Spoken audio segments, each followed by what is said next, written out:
Powered by the Montana Television Network. This is the 5:30 News on Q2, Montana's news leader. Good evening, everyone. Thanks for joining us tonight. I'm Jeanelle Slade. Well, advocates of school choice, which often means public aid for private schools, won a huge victory today at the U.S. Supreme Court on a case from Montana. In a 5-4 ruling, the High Court says Montana's state constitution cannot prevent such aid from going to religious schools. Now, that means a state income tax credit that helps fund scholarships for students at private religious schools will be reinstated. But as MTN's Mike Dennison explains, the political battle over the issue here in Montana is far from over. The decision Tuesday is a victory for 3 families whose children attend Stillwater Christian School in Kalispell. They benefited from a private scholarship program funded indirectly through a $150 state tax credit. But the Montana Supreme Court struck down the 2015 tax credit program, saying it violated Montana's constitutional provision that prohibits public aid to churches or any religiously affiliated organization, including schools. On Tuesday, the U.S. Supreme Court majority said that rationale violates the U.S. Constitution's Freedom of Religion Clause and reversed the Montana court. Lead plaintiff Kendra Espinoza, whose 2 daughters attend Stillwater, said she was thrilled by the decision. We were yipping and hollering this morning about this, so this is very exciting. What this means for us is that we get to continue our enrollment there. This ensures that we have that ability to, with scholarships, when scholarships are available, that means that we have that ability to continue at Stillwater Christian School with that education that they have thrived at and they've done so well with. And a Montana group that's long advocated for school choice says the decision could pave the way for expanding such programs in Montana. Jeff Laszloffy of the Montana Family Foundation says his group will be looking at school choice options that have worked in other states and perhaps propose them here. Now, we don't need to reinvent the wheel. Other states have been at this for a long time, but Montana students can now fully participate in the broad array of school choice options because this onerous Blaine Amendment has been relegated to the trash heap of history, so to speak. The Blaine Amendment is the name for language in many state constitutions that bar state aid to religious schools. The High Court said it cannot be applied to prohibit state aid from flowing to religious schools. Lawyers for Espinoza and the other Kalispell parents said Montana's tax credit program must now be reinstated. The case now goes back to the Montana Supreme Court, which will iron out the details on how the program proceeds. Yet Rafe Graybill, chief counsel to Governor Bullock and the state's lead attorney on the case, notes that Montana's constitution still has strong language guaranteeing a public education. It does one significant thing, which is it says if the state is going to finance private education, it has to finance religious and non-religious private education equally. But it would be a mistake to read this ruling as saying that the state has any obligation to finance private schools in the first place. That's up to future legislatures and governors to decide. And the state's largest public sector union, which represents public school teachers, says it's considering further legal action to challenge the tax credit program. Montana Federation of Public Employees President Amanda Curtis told MTN News that Tuesday's ruling is a threat to public school funding nationwide. This activist court has handed down a ruling that will siphon off potentially billions of dollars from the public education system in America, making our jobs harder and harder. Well, let's just say this issue isn't going away and may figure in this year's campaigns for governor and other offices. Reporting from Helena, Mike Dennison, MTN News.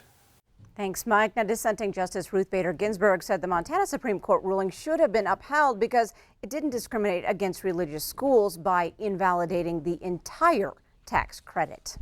Well, a Billings Principle is now at the center of an investigation into alleged racially charged social media posts. School District 2 Superintendent Greg Upham took to Facebook today saying the district is taking appropriate actions to make sure all of its students feel safe.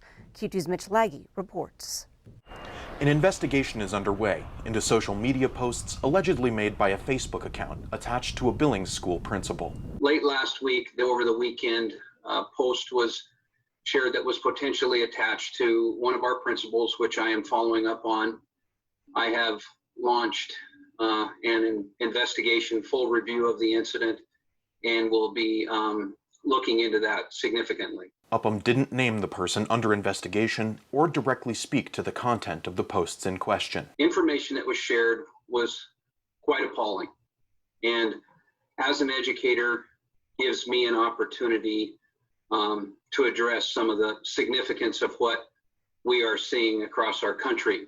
But it seems the post which garnered this response from the district originated from compilations of screenshots posted by Billings community members, originating from an account with the username Mike Hoffman. Those community members say that Medicine Crow Middle School principal Nicole Hoffman would use this account to post school-related information in parent groups. Some were concerned with the content of other posts originating from the account.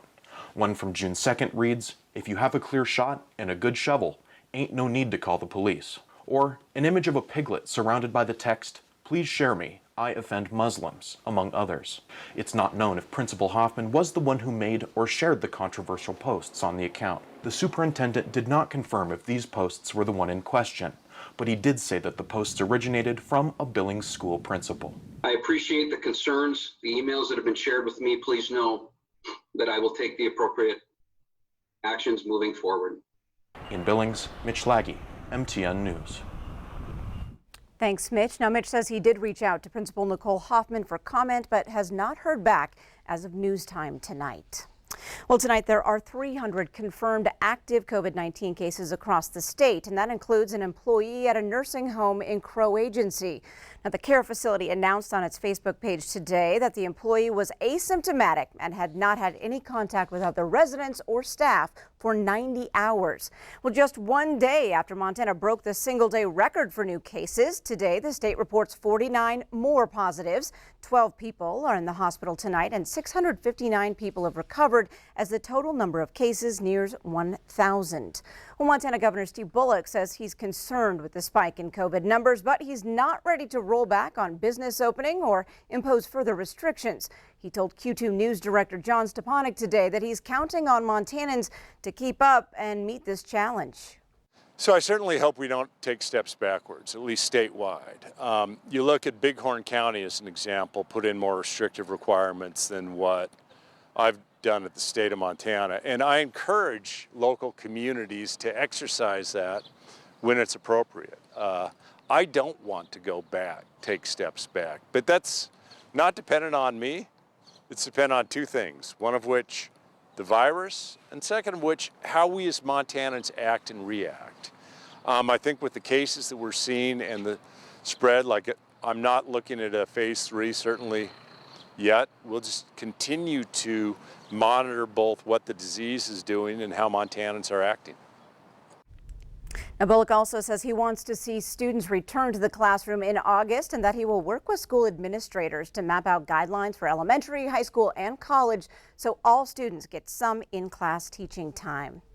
Well, a suspect who allegedly gunned down a 24-year-old Billings man in April is now in custody. Billings police say 34-year-old James Fisher was arrested last night in connection with the murder of Brett Ness. Ness died April 27th after he was shot in the head outside a home on Florine Lane.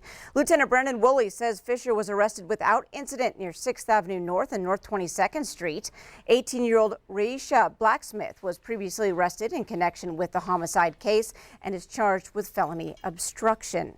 And an update surrounding a shooting last night on the 200 block of Prickett Lane. Billings police say both the victim and suspect are teenagers. Lieutenant Brandon Woolley says a 16-year-old boy was shot last night just after 5 o'clock at 204 Prickett Lane. The victim was taken to the hospital with unknown injuries. Woolley says police have arrested a 17-year-old boy. He's being held at youth services on a possible charge of assault with a weapon. And a Yellowstone County Sheriff's deputy is on paid administrative leave tonight after shooting a suspect yesterday afternoon. Sheriff Mike Linder says law enforcement officers were attempting to recover a reported stolen vehicle at the town pump at King Avenue West and 32nd Street when the driver of the car rammed a police car and then drove at Deputy Brandon Smart, who was outside his vehicle. That's when Smart shot at the stolen car. The suspects led police into the soccer fields of Amen Park before crashing into a ditch.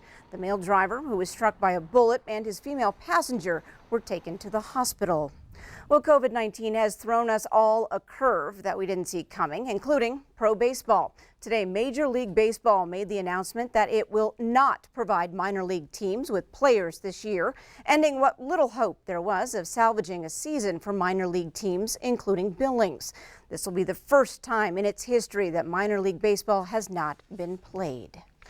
Up next on tonight's 5:30 News, from dumbbells to the treadmill, one Montana gym chain has gotten off the mat since COVID first struck. We'll have that story.